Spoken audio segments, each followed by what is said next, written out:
Pranav to ವಿಲಾಗಿಗೆ ನಿಮ್ಮೆಲ್ಲರಿಗೂ ಸ್ವಾಗತ ಸುಸ್ವಾಗತ. ಸೊ ಇವತ್ತು ನಾವು ಪ್ರಣವನ ಜೊತೆ ಡಿಸ್ಕಷನ್ ಮಾಡ್ತಾ ಇದ್ದೀವಿ. ಕಳೆದ ಒಂದು 2-3 ದಿವಸದಿಂದ ಅವನಿಗೆ ಹುಷಾರಿರಲಿಲ್ಲ, ಹೀಗಾಗಿ ಅವನು ಸ್ವಲ್ಪ ಡಲ್ ಆಗಿದ್ದಾನೆ.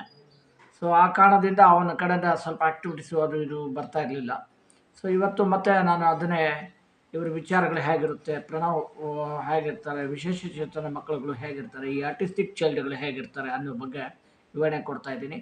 ಹಾಗೆ ಇಲ್ಲೊಂದಿಷ್ಟು ವಸ್ತುಗಳನ್ನು ನಾನು ಇಟ್ಟಿದ್ದೀನಿ. ಅಂದರೆ ಅವನಿಗೆ ಓದಲಿಕ್ಕಿರ್ಬೋದು, ಮತ್ತು ಇದನ್ನು ಮಾಡೋದಿರ್ಬೋದು. ಸೊ ಅವ್ನು ಸ್ಕೂಲಿಗೆ ಹೋಗ್ತಾ ಇದ್ದಾನೆ, ಇವಾಗ ಆಗಲೇ ಸ್ಕೂಲ್ ಚಲೋ ಆಗಿದೆ. ಸೀದಾ ಕುತ್ಕೋ ಪ್ರಣವ್, ಸೀದಾ ಕುತ್ಕೋ. ಈಗ ABCD ಅಂತ ಒಂದು ಬುಕ್ಸ್ ಇದೆ. ಈ ಥರದ್ದು ಒಂದು ಬುಕ್ಸು ನಿಮಗೆ ಸಿಗುತ್ತೆ, ಶಾಪಲ್ಲಿ ಕೂಡ ಸಿಗುತ್ತೆ, ಇಲ್ಲಾಂದರೆ ನೀವು ಮನೆಯಲ್ಲೂ ಕೂಡ ಇದನ್ನು ಮಾಡ್ಬೋದು. ಸೊ ಅವನಿಗೆ ನಾನು ಕೇಳ್ತಾ ಹೋಗ್ತೀನಿ. A ತೋರಿಸು apple, apple. B B banana, banana. B B B B ತೋರಿಸು, ಬಿ ಬಿ ಬಿ ತೋರಿಸು, ಬನಾನಾ. ಆ್ಯಪಲ್ ಎಲ್ಲಿದೆ, ಆ್ಯಪಲ್, ಆ್ಯಪಲ್ ಎಲ್ಲಿದೆ? ಹೀಗೆ ಅವ್ರನ್ನ ಕೇಳ್ತಾ ಈ ಪ್ರಶ್ನೆಗಳನ್ನು ನೀವು ಯಾವ ಭಾಷೆಯಲ್ಲಿ ಕಲಿಸ್ತೀರೋ ಅದೇ ಭಾಷೆಯಲ್ಲಿ ಅದನ್ನು ಪುನರಾವರ್ತನೆ ಮಾಡಿ. ಅಂದರೆ ಅವ್ರಿಗೆ ಬೇಗ ಅರ್ಥ ಆಗುತ್ತೆ. ಒನ್ ಟೈಮ್ ನೀವು ಭಾಷೆ ಚೇಂಜ್ ಮಾಡಿದರೆ ಅಥವಾ ಅವ್ರಿಗೆ ತಿಳುವಳಿಕೆ ಬಗ್ಗೆ ಏನಾದರೂ ಹೇಳೋದ್ರಲ್ಲಿ ಸ್ವಲ್ಪ ವ್ಯತ್ಯಾಸ ಬಂದರೂ ಕೂಡ ಅವರು ಸಿಟ್ಟಿಂಗ್ ಮಾಡಲ್ಲ ಮತ್ತು ಕುತ್ಕೊಳ್ಳಲ್ಲ. ಈಗ ನೋಡಿ, ಟೀಚರ್ ಬಂದಾಗ ಹೇಗೆ ಕೊಡ್ತಾ ಇದ್ದ ಹಾಗೆ ನಾನು ಆ್ಯಸ್ ಅ ಪ್ಯಾರೆಂಟ್ ಆಗಿ ನಾನು ಅವ್ನು ಹೇಳ್ತಾ ಇದ್ದರೆ ಅದನ್ನು ಅಕ್ಸೆಪ್ಟ್ ಮಾಡಲ್ಲ. ಅವ್ರಿಗೆ ಅವ್ರದ್ದೇ ಆದಂಥ ಒಂದು ರೂಲ್ಸ್ ಆ್ಯಂಡ್ ರೆಗ್ಯುಲೇಷನ್ ಇರುತ್ತೆ, ಅವ್ರ ಮೈಂಡಲ್ಲಿ ಸೆಟಪ್ ಆಗಿಬಿಡುತ್ತೆ. ನಮಗೆ ಹೇಗೆ ಹಠ ಸಿಟ್ಟು ಇದು ಇರುತ್ತೋ ಅದೇ ರೀತಿಯಲ್ಲಿ ಅವ್ರಿಗೂ ಕೂಡ ಭಾವನೆಗಳಿರುತ್ತೆ. ತುಂಬಷ್ಟು ಭಾವನೆಗಳು ಅವ್ರು ವ್ಯಕ್ತಪಡಿಸ್ತಾ ಇರ್ತಾರೆ. ಸೊ ಆ ಭಾವನೆಗಳನ್ನು ನಾವು ಸೂಕ್ಷ್ಮವಾಗಿ ಗಮನಿಸ್ಬೇಕು. ಅವ್ರನ್ನ ನಿತ್ಯದ ಜೀವನದಲ್ಲಿ ಅವ್ರನ್ನ ಗಮನಿಸ್ತಾ ಇರಬೇಕಾಗುತ್ತೆ. ಸೊ ಪ್ರತಿ ಕ್ಷಣವೂ ಅವ್ರ ಕಡೆ ಹೆಚ್ಚು ನಾವು ಒಲವು ಕೊಡಬೇಕಾಗುತ್ತೆ. ಸೀದಾ ಕುತ್ಕೋ ಪ್ರಣವ್, ಕಾಲು ಮಡ್ಚ್ಕೋ, ಕಾಲು ಸೀದಾ ಕುತ್ಕೋ, ಸೀದಾ ಕುತ್ಕೋ, ಸೀದಾ ಸೀದಾ ಕುತ್ಕೋ, ಸ್ಟ್ರೇಟ್ ಕುತ್ಕೋ, ಸ್ಟ್ರೇಟ್. ಹಿಂಗೆ ಗುಡ್. ಇಲ್ಲಿ ನೋಡು, ಕ್ಯಾಮ್ರಾ ಕಡೆಗೆ ನೋಡು. ಸೊ ಹೀಗೆ ಅವ್ರು ನಾವು ಒಲಿಸ್ಬೇಕಾಗುತ್ತೆ. ತುಂಬಷ್ಟು ಅವ್ರ ಬಗ್ಗೆ ನಾವು ತಿಳುವಳಿಕೆಗಳನ್ನು ಕೊಡಬೇಕಾಗುತ್ತೆ. ಬಹಳ ವಿಷಯಗಳನ್ನು ಅವ್ರಿಗೆ ಸೂಕ್ಷ್ಮವಾಗಿ ಸರಳವಾಗಿ ಪದೇ ಪದೇ ಹೇಳ್ತಾನೇ ಇರಬೇಕಾಗುತ್ತೆ. ಈ ಹೇಳುವಿಕೆ ಇದೆ ನೋಡಿ, ಅದ್ರ ಬಗ್ಗೆ ನಮಗೆ ತಾಳ್ಮೆ ತುಂಬ ಬೇಕು. ನೀವು ಆರ್ಟಿಸ್ಟಿಕ್ ಚೈಲ್ಡ್ ಸುಧಾರಿಸ್ತಾರೆ ಅಂತ ಅನ್ನೋದಕ್ಕಿಂತ ಹೆಚ್ಚಾಗಿ ಅವರಲ್ಲಿ ಆಗಾಗ ಬದಲಾವಣೆಗಳು ಜಾಸ್ತಿ ಆಗ್ತಾ ಇರ್ತವೆ. ಅವ್ರೇನು ಇನ್ನೇನು ಸುಧಾರಿಸಿದ್ದಾರೆ, ನಮ್ಮ ಮಾತು ತುಂಬ ಕೇಳ್ತಾ ಇದ್ದಾರೆ ಅಂತ ಅಂದ್ಕೊಂಡಾಗಲೇ ಅವ್ರಿಗೆ ಬೇರೆ ಏನೋ ಹೋಗ್ಬಿಡ್ತಾರೆ. ನಾವು ನೆಗ್ಲೆಕ್ಟ್ ಮಾಡೋ ಹಾಗೆ ಇಲ್ಲ. ಪ್ರತಿ ದಿನವೂ ಪ್ರತಿ ಕ್ಷಣವೂ ಏನಿಲ್ಲ, ನಾವು ಅವ್ರ ಹಿಂದೆ ಬೆನ್ನು ಹತ್ತಾ ಇರಬೇಕಾಗುತ್ತೆ. ನಿತ್ಯದ ಜೀವನದಲ್ಲಿ ನೀವು ತುಂಬ ಶ್ರಮ ಪಡಬೇಕಾಗುತ್ತೆ. ಪೇರೆಂಟ್ಸ್ಗಳು ತುಂಬ ಶ್ರಮ ಪಡಬೇಕು.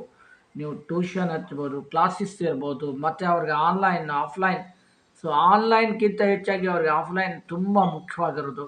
ಸೊ ನಾನು ದಯವಿಟ್ಟು ಹೇಳ್ತೀನಿ, ಸೊ ಪೇರೆಂಟ್ಸಿಗೆ ನಾನು ಹೇಳೋದಿಷ್ಟೇ, ಸ್ಕ್ರೀನ್ಗಳನ್ನು ತೊಗೊಳ್ಬೇಡಿ. ಅಂದರೆ ನೀವು ಅವ್ರ ಜೊತೆ ಕುತ್ಕೊಂಡು ಮೊಬೈಲ್ ನೋಡೋದಾಗಲಿ ಅಥವಾ ಅವ್ರ TV ನೋಡೋದಾಗಲಿ ಮಾಡಬೇಡಿ. ಆಮೇಲೆ ಅವ್ರನ್ನ ಒಬ್ಬಂಟಿ ಬಿಡ್ಲಿಕ್ಕೆ ಹೋಗಬೇಡಿ. ದಯವಿಟ್ಟು ಅವ್ರ ಜೊತೆಗೆ ಇಂಟ್ರಾಕ್ಷನ್ ಮಾಡ್ತಾ ಹೋಗಿ, ಅಂದರೆ ಮಾತನಾಡ್ತಾ ಹೋಗಿ, ಅವ್ರನ್ನ ಸಂವಹನ ಮಾಡಲಿಕ್ಕೆ ಪ್ರಯತ್ನಪಡಿಸಿ.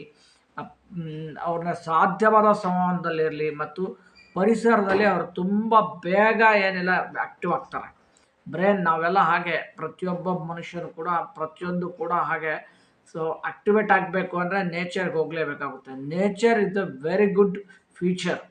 ಅಂದರೆ ಅದು ಒಂದು ತುಂಬ ಪಾಠ ನಮಗೆ. ನಾವು ನೇಚರ್ ಇಲ್ಲದೇ ಬದುಕಲಿಕ್ಕೆ ಸಾಧ್ಯ ಇಲ್ಲ.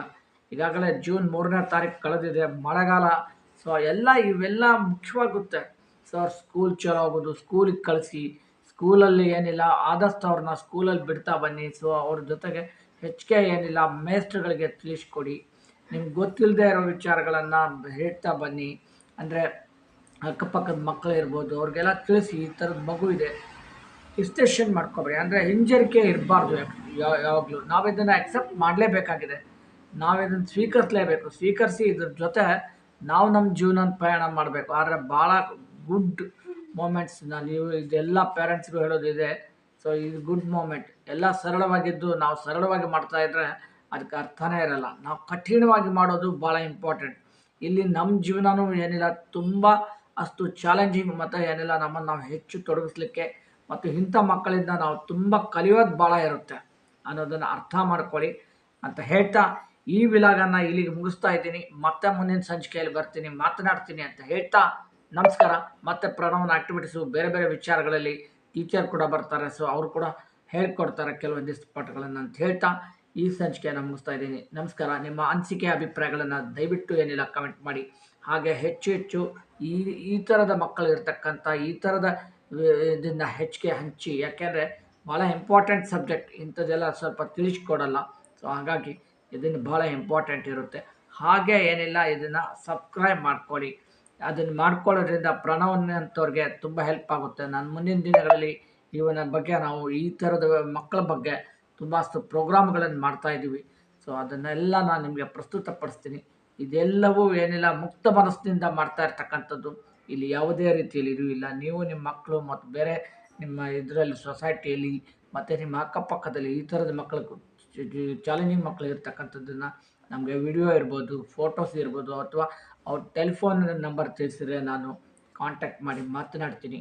ಅವ್ರ ಬಗ್ಗೆ ಇನ್ನಷ್ಟು ನಾವು ಮಾತನಾಡೋಕ್ಕಾಗುತ್ತೆ. ಇಂಥ ಮಕ್ಕಳ ಬಗ್ಗೆ ನಾನು ರಿಸರ್ಚ್ ಮಾಡೋದಕ್ಕಿಂತ ಹೆಚ್ಚಾಗಿ ಅವ್ರನ್ನ ಪ್ರಪಂಚಕ್ಕೆ ಪರಿಚಯಿಸಬೇಕು, ಅವ್ರನ್ನ ಹೆಚ್ಚು ಇದನ್ನು ಮಾಡಬೇಕು, ಸೃಜನಶೀಲರಾಗಿ ಮಾಡಬೇಕು. ಅವ್ರನ್ನ ಈ ಸಮಾಜದಲ್ಲಿ ಅವರು ಒಂದು ಭಾಗವಾಗಬೇಕು ಅನ್ನೋದು, ಭಾಗವಾಗಬೇಕು, ಅವರು ಕೂಡ ಅವರ ಕಾಲ ಮೇಲೆ ನಿಂತ್ಕೋಬೇಕು ಅನ್ನೋದು ಭಾಳ ಇಂಪಾರ್ಟೆಂಟ್. ಆ ನಿಟ್ಟಿನಲ್ಲಿ ನನ್ನ ಪ್ರಯತ್ನಗಳನ್ನು ಈ ಪ್ರಣವ್ ಟು ವಿಲಾಗ್ ಮಾಡ್ತಾಯಿದೆ, ಪ್ರಣವ್ ಫೌಂಡೇಶನ್ ಮಾಡ್ತಾಯಿದೆ, ಬೇರೆ ಬೇರೆ ಫೌಂಡೇಶನ್ ಕೂಡ ನಾವು ಮಾಡ್ತಾಯಿದ್ವಿ, ಈ ಸ್ಕೂಲ್ಗಳನ್ನು ಮಾಡ್ತಾಯಿದ್ವಿ. ಸೊ ಅದ್ರ ಬಗ್ಗೆ ನಾನು ಮುಂದಿನ ದಿನಗಳಲ್ಲಿ ತಿಳಿಸ್ಕೊಡ್ತೀನಿ ಅಂತ ಹೇಳ್ತಾ ನಮಸ್ಕಾರ.